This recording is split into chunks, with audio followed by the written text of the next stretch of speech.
Criminalizing humanity. How Israel labels compassion as terrorism. According to Israel's logic, the simplest call for justice has become a crime. If you dare to say stop the genocide, you are branded as Hamas. If you call for food and medicine to reach starving children, you are accused of supporting terrorism.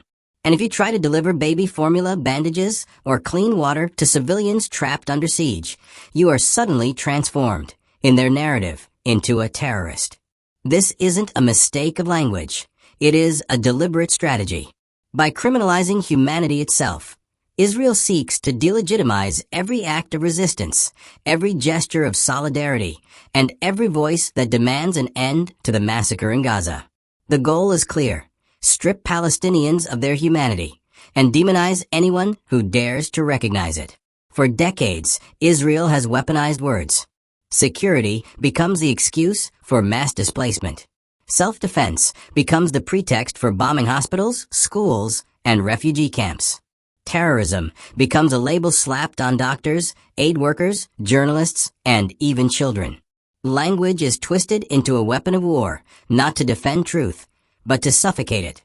The siege on Gaza is not only physical, it is psychological and political. By redefining compassion as a crime, Israel attempts to isolate Palestinians from the world and silence global outrage. But here lies the paradox. The more they criminalize empathy, the clearer their crimes become. The more they try to suppress solidarity, the stronger and more widespread it grows. Delivering food is not terrorism. Demanding freedom is not terrorism.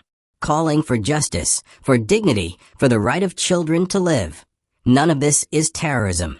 What is terrorism is the systematic destruction of a people, the intentional starving of millions, the bombing of ambulances and aid convoys, and the attempt to erase an entire nation under the banner of security.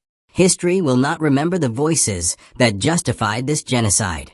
It will remember those who, despite being slandered, stood up and said, "Feeding the hungry is not a crime, saving lives is not terrorism, and solidarity with Gaza is not hatred. It is humanity." The world must refuse Israel's twisted definitions. Because if compassion is rebranded as terrorism, then silence becomes complicity. And silence is the last thing Gaza needs.